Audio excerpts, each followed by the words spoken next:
Hoy en día, cuando pensamos en armar una computadora, el mercado se resume en tres bestias intocables: Intel, AMD y Nvidia. Parece que siempre han estado ahí, dominando el monopolio del silicio con puño de hierro. Pero ¿y si te dijera que hace un par de décadas existió un fabricante asiático que puso de rodillas a la mismísima Intel, que incluso fue el motor principal del éxito de AMD y que al día de hoy está prácticamente extinto? Hoy vamos a hacer un viaje espectacular, directamente a las entrañas de la historia de la informática, porque vamos a poner debajo del microscopio a VIA Technologies. En este video vamos a destripar absolutamente todo de ellos. Vamos a analizar paso a paso desde sus orígenes y hasta cómo funcionaban sus chipsets a nivel de arquitectura. Veremos cómo se atrevieron a humillar a Intel con el fiasco de la memoria Rambus, desatando incluso una guerra de demandas millonarias por patentes. Analizaremos su época dorada siendo los reyes de la plataforma de AMD, pero también vamos a exponer sus errores más catastróficos, como ese infame error de hardware que te corrompía y borraba los discos duros enteros por el simple hecho de conectar una tarjeta de sonido. Y por si fuera poco, descubriremos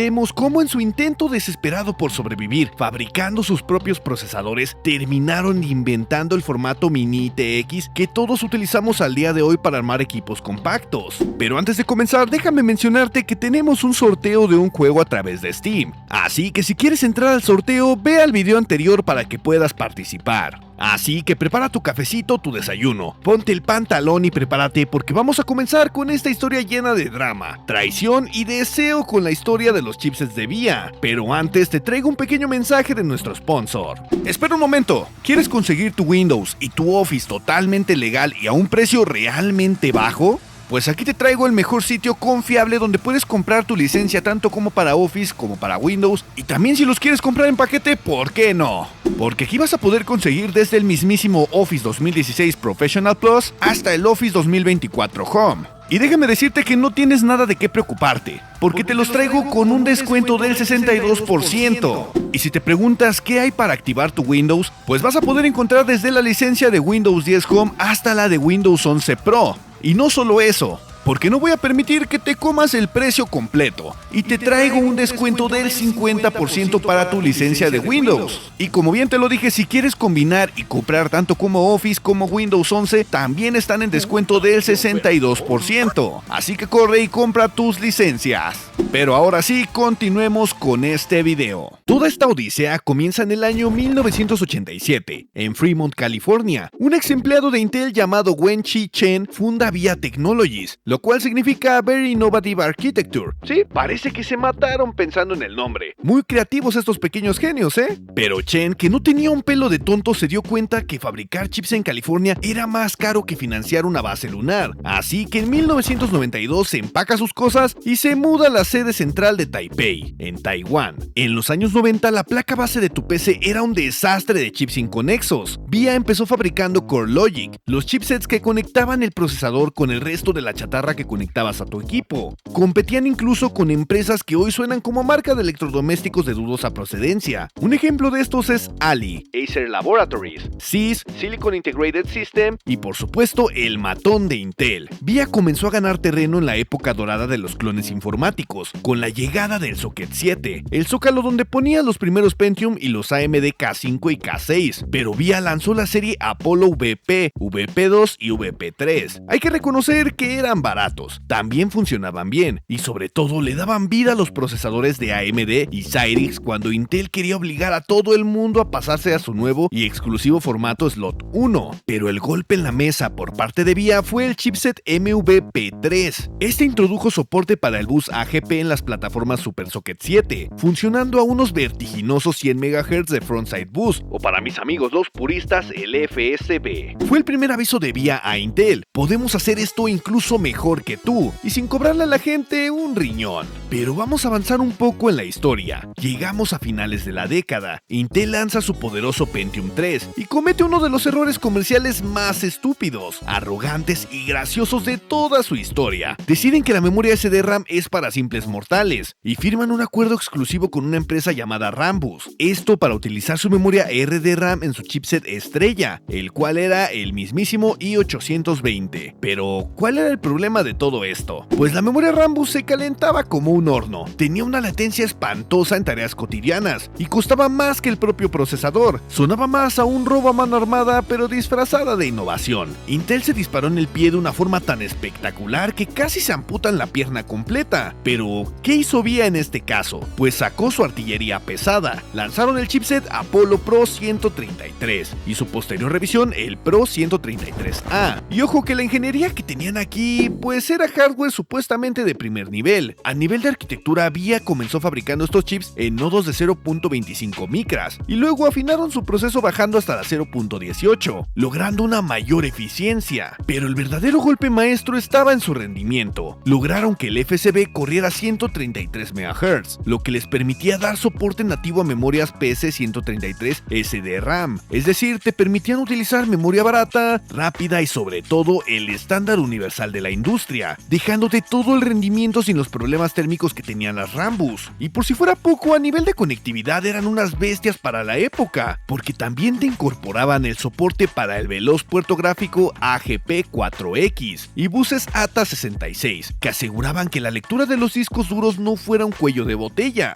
VIA le dio al consumidor exactamente lo que quería, poder para sus nuevos y flamantes Pentium 3 sin tener que pedir un préstamo bancario. Las ventas de VIA se dispararon hasta las nubes, así que de repente la mitad de las placas base del mercado que llevaban procesadores Intel estaban fabricadas por su peor enemigo. Pero hay que reconocer que el dinero quema en las manos. En medio de esta guerra de poder, VIA se dio cuenta de que Intel se estaba llenando los bolsillos vendiendo placas base para oficinas con gráficos integrados, o también conocidos como IGP, que a duras penas podían ejecutar el solitario de Windows, pero esto aún así era algo que se podía exprimir. ¿Y cuál sería la solución de VIA? Sacaron su billetera y compraron empresas en decadencia, así que en el año 2000, para mejorar su mediocre soporte de audio integrado, compraron a East Ensemble, los mismísimos creadores del chip de sonido Envy 24. Y mira la ironía del destino, porque pasaron de tener un audio espantoso a fabricar chips de 24 bits y 96 kHz que los verdaderos audiófilos veneraban en tarjetas de sonido de gama alta. Pero el drama real ocurrió en el año 2001. VIA quería hacer chipsets con gráficas integradas para competir en el sector de oficinas, así que compraron la división de gráficos S3 Graphics. Sí, los mismísimos infelices que se habían estrellado espectacularmente contra 3DFX y Nvidia en los años 90. Así que de esta aberración de motel barato nacieron las familias de los chipsets Pro Savage para Intel y KM Savage o KM133 o KM266 para AMD. Combinaban el NOR Bridge de VIA con el núcleo gráfico Savage 4 de S3 y tenían una memoria compartida algo lamentable, frecuencias gráficas por debajo de los 150 MHz y un rendimiento 3D que te daba ganas de arrancarte los ojos si intentabas jugar a cualquier cosa. Eran una papa conectada a un monitor, pero oye, para armar computadoras baratas en escuelas y abrir archivos de texto, pues al menos sí funcionaba. Así que se vendieron como pan caliente. Y aquí es donde comienza el mejor de sus romances, porque si con Intel ya les iba bien, con AMD montaron un imperio absoluto. AMD lanzó sus procesadores Athlon con el microsocket A. Intel, por razones lógicas, no iba a fabricar chipsets para su rival directo, así que VIA se convirtió en el patrocinador oficial de la existencia de AMD. Lanzaron la serie KT, empezando por el KT133, pero vamos a hacer una pequeña pausa, porque aquí es donde VIA da la primera puñalada por la espalda a sus consumidores. El nombre KT133 sugería lógicamente que soportaba un FSB de 133 MHz. Incluso la placa base te dejaba configurarlo en la BIOS, pero ¿cuál era el problema de esto? Si lo ponías a 133 MHz, el sistema era más inestable que un castillo de naipes en terremoto. En la práctica solo funcionaba bien a 100 MHz, así que sí,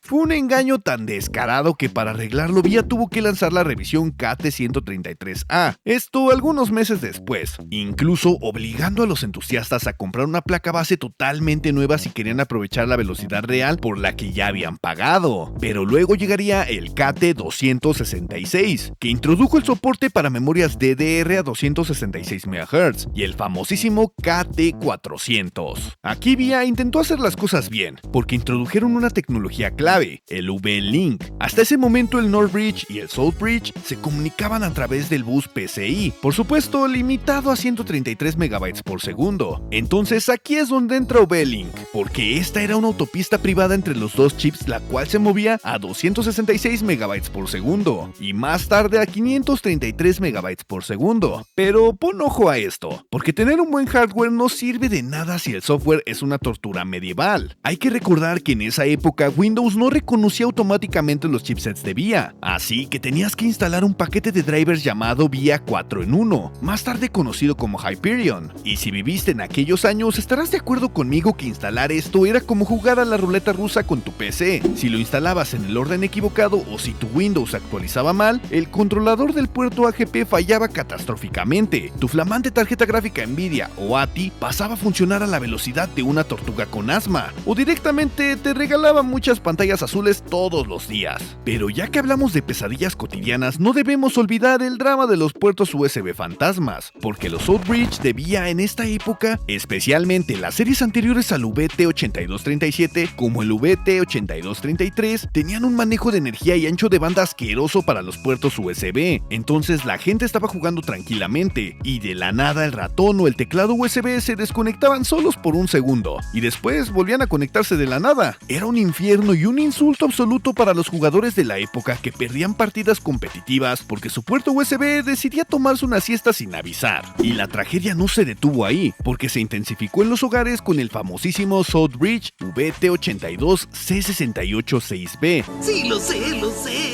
mucha paja. O también conocido como el 686B. Todo iba genial hasta que la gente le empezó a explotar la cabeza, y también los discos duros. Pues, ¿qué fue lo que pasó aquí? Si tenías una placa con este chip y le conectabas una tarjeta de sonido PCI de Creative, concretamente la famosísima Sound Blaster Lite, se creaba un embotellamiento masivo de datos en el bus PCI. Imagínate esta escena: estás descargando archivos de dudosa procedencia por internet a 50 kilobytes, escuchas un MP3 en tu Sound Blaster y de repente, pantalla azul de la muerte, y además acompañado con una corrupción masiva de datos en tu disco duro ID. Adiós a tareas de la universidad, adiós a tus juegos, adiós a tus videos de autocaricias, todo a la basura. Fue un desastre monumental. VIA y Creative se echaron la culpa mutuamente en foros públicos como niños pequeños, hasta que VIA tuvo que lanzar parches de software a la desesperada. Pero la humillación no terminaría aquí, porque el problema de la latencia del bus PCI era tan profundo que no solo afectaba las tarjetas de Creative, causaba microstuttering en tus videojuegos. El desastre era de tal magnitud que los ingenieros de VIA no supieron cómo arreglarlo del todo, porque tuvo que llegar un héroe anónimo, un programador independiente llamado George Breeze, a crear un parche no oficial, el famoso PCI Latency Patch, para arreglar gratis el desastre millonario que los ingenieros de VIA habían dejado tirado. Así que mi querido Jorge, muchas gracias. Pero volvamos un poco con Intel. Ellos estaban furiosos. La pequeña empresa de Taiwán los había humillado frente a todo el mundo. Así que con el lanzamiento del Pentium 4, Intel decidió que se acabó el juego limpio. Intel crearía NetBurst, el cual nos traería al mismísimo Pentium 4 y el socket 478, y se negó rotundamente a venderle la licencia a VIA. Querían estrangularlos financieramente y obligar al mercado a utilizar sus propios y bastante mediocres chipsets i845. Pero ¿qué haría VIA? Aplicaron un poco de ingeniería inversa al bus de Intel por pura rebeldía y lanzaron el chipset P4X266, el cual, por cierto, aplastaba en rendimiento al de Intel, porque VIA soportaba la nueva memoria DDR, mientras el de Intel te obligaba a utilizar memoria SDRAM, la cual ya era obsoleta. Pero Intel no tardó ni un milisegundo en soltar a sus perros. Demandaron a VIA por violación de patentes, pero su verdadero golpe bajo estaría por llegar, porque amenazaron a los fabricantes de placa base. Intel fue a las marcas enormes como Asus, Gigabyte y MSI y les dijo: si fabrican placas con chipsets no autorizados de VIA, les retiramos los descuentos de nuestros procesadores y los llevamos a la ruina, ocasionando terror en los fabricantes. Nadie quería comprar el P4X266 para no enfadar al gigante azul. Y entonces VIA, en un acto de orgullo extremo y bastante desesperación, creó su propia división de placas base, llamadas VPSD, VIA Platform Solutions Division. Esto para poder vender sus propias placas base, pero hay que reconocer que funcionó a medias. El daño ya estaba hecho, e Intel había ganado por asfixia comercial. comercial. Entonces, en el año 2003, VIA por fin resolvió sus interminables demandas con Intel, y ellos les dieron permiso legal para fabricar chipsets para el Pentium 4. Pero a cambio de tantas concesiones y limitaciones que VIA prácticamente firmó su propia sentencia de muerte en esta plataforma. Lanzaron la serie PT800 y más tarde el PT880. El 880 traía por fin soporte para memorias RAM en Dual Channel, intentando competir contra el sólido i865 Springtail de Intel. El hardware del PT880 era bastante peculiar. Soportaba un FSB de 800 MHz, Dual Channel DDR400, y el enlace V-Link se amplió incluso a un Ultra V-Link, alcanzando más de 1 GB de ancho de banda interno. Pero, ¿cuál fue el problema de toda esta mejora? Pues llegaron tardísimo al mercado. Además, VIA intentó hacer malabares técnicos con el modelo PT880 Pro, un chipset que era un absoluto monstruo de Frankenstein. En una misma placa base te permitía conectar una tarjeta gráfica vieja AGP o una nueva PCI Express, utilizar memoria DDR normal o la nueva DDR2. Era el equivalente de un automóvil que funcionaba con gasolina, diésel, pedales y mucha fe. Todo funcionaba, sí, hay que reconocerlo, pero todo funcionaba de una manera mediocre. Y mientras Intel los ahogaba por un lado, VIA creía estar a salvo con su pareja AMD. Entonces, en el año 2003, AMD lanza el todopoderoso Athlon 64, bajo la arquitectura K8. AMD cambia por completo las reglas de la industria y mueve el controlador de memoria directamente al interior del procesador. El Northbridge tradicional pierde su razón principal de existir, y ahora el chipset solo servía para conectar gráficas, periféricos y todo esto a través del nuevo bus Hypertransport. Entonces, VIA lanza el K8-T800 y después el K8-T800 Pro para los sockets 754 y 939. A nivel de hardware eran una maravilla técnica. Tenían Hypertransport a 1000 MHz y un Southbridge VT8237, el cual traía soporte nativo para puertos SATA de 150 MB por segundo con arreglos RAID 0 y RAID 1.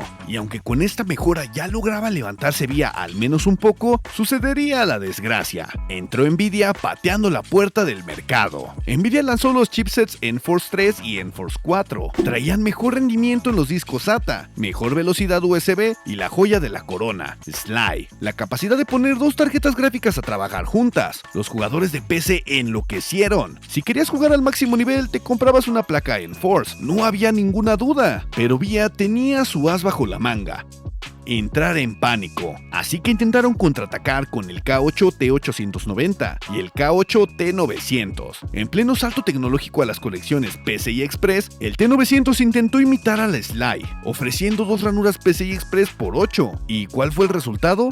Un desastre absoluto. El 890 tenía un error de hardware gravísimo que los hacía inestables e incompatibles con los nuevos procesadores de doble núcleo de AMD, los mismísimos Athlon 64X2. Nvidia los masacró sin piedad, y VIA quedó reducida a ser esa placa barata que comprabas si no tenías dinero para armar una computadora de verdad. Pero después de ver que depender de Intel o AMD era un suicidio a largo plazo, el fundador de VIA decidió que si no los dejaban hacer chipset en paz, harían sus propios procesadores. Y si no viste mi video de Cyrix, te voy a recordar un poco de esto. A finales de los 90 ya habían comprado dos empresas al borde de la quiebra, Cyrix y Centaur Technology. Empezaron a sacar procesadores x86, los cuales ¿eran potentes? Por supuesto que no. Si los comparabas con un Pentium 4, el procesador VIA apenas servía para abrir el bloc de notas a 30 fotogramas por segundo, pero tenía un truco bajo la manga: el consumo energético, porque lanzarían la arquitectura VIA C3, C7 y el Nano, los cuales estaban fabricados en nodos de 130 nanómetros y 90 nanómetros, mientras un procesador de Intel consumía 100 watts y sonaba como turbina de avión por los ventiladores. Un VIA C3 de un solo GHz consumía entre 10 y 20 ridículos watts. No necesitaba ni ventilador, solo un disipador de metal estático. Pero VIA sí hizo un aporte a la humanidad informática. Para vender estos procesadores ultra eficientes, crearon la plataforma EPIA e inventaron el formato Mini ITX, esas pequeñas placas cuadradas de 17 por 17 centímetros, las cuales se utilizan al día de hoy para armar nuestra PC miniatura de salón. Ese estándar universal se lo inventó VIA, aunque sí, parece imposible. Entonces, para dar soporte a sus propios procesadores de bajo consumo, VIA diseñó diseñó las series de chipsets CN y VN, como el CN400 o CN700, acompañados de los infames núcleos gráficos Unicron Pro, la evolución directa de la basura que le compraron a S3. Estos chipsets estaban fabricados en un proceso viejísimo para ahorrar costos. Venían soldados directamente en las placas mini ITX y tenían rarezas tecnológicas como el padlock, un motor de cifrado militar por hardware que literalmente nadie utilizaba en su casa y un decodificador de video MPG-2 por hardware para que el minúsculo procesador no colapsara al reproducir una película DVD, o para los puristas DVD. Eran sumamente lentos, muchos estaban limitados a un solo canal de memoria DDR2 y tenían unos drivers en Windows XP que daban mucha lástima, pero con ellos podías armarte un servidor de descargas completamente silencioso que podías dejar encendido las 24 horas, pero tendrían que dejar de estar comiendo migajas. El fin llegó por fin para ambos frentes de batalla. AMD compró la empresa de gráficos ATI en el año 2006 y comenzó a fabricar sus propios chipsets. Intel, con el lanzamiento de la arquitectura Nehalem, los primeros procesadores Core i7, integró el controlador de memoria y las líneas PCI Express directamente dentro del procesador. El Northbridge murió de manera definitiva. De la noche a la mañana, VIA pasó de dominar la mitad de las placas base de todo el planeta a no tener dónde conectar sus chips. Se refugiaron en el mercado industrial, cajeros automáticos, máquinas de casino y sistemas integrados. Y en un movimiento poético de redención absoluta, VIA salió con el gobierno chino y crearon a la empresa Shaoxin. Y si quieres saber más de esta historia de VIA con sus procesadores y lo que pasó con ellos, te recomiendo ver mi video donde te hablo de todos los procesadores de VIA y también de su final. Es muy fácil mirar atrás y reírnos de sus pantallazos azules, de los errores de latencia en el bus PCI y de sus gráficos integrados que a duras penas podían abrir un documento de texto. Es muy fácil recordar a VIA por todas las demandas, el pánico y todos los fracasos que tuvieron, pero tenemos que ser justos con ellos y la historia del silicio. Si hoy podemos armarnos una PC con un gabinete del tamaño de una caja de zapatos para tenerlas en el salón de nuestra casa, es única y exclusivamente porque VIA se le ocurrió inventar el formato mini ITX cuando a los gigantes solo les importaba hacer placas enormes.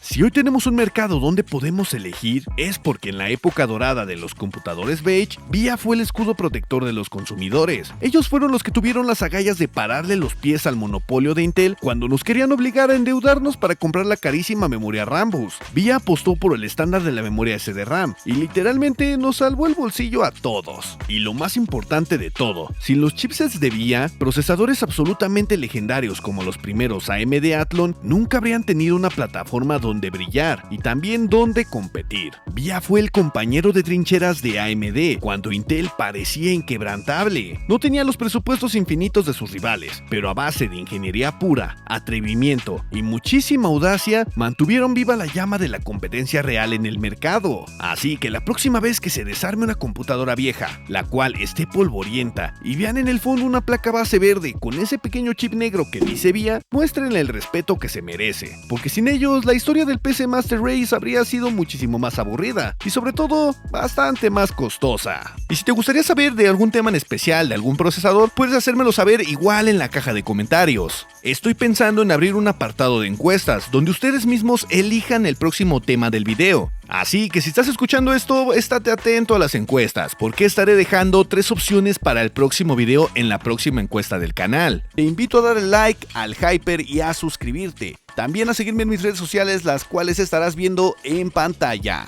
Y si quieres apoyarme con un super, claro que puedes hacerlo. Te dejo en pantalla cómo hacerlo. Así que yo soy Alan, el gamer desempleado, y nos veremos en el próximo capítulo.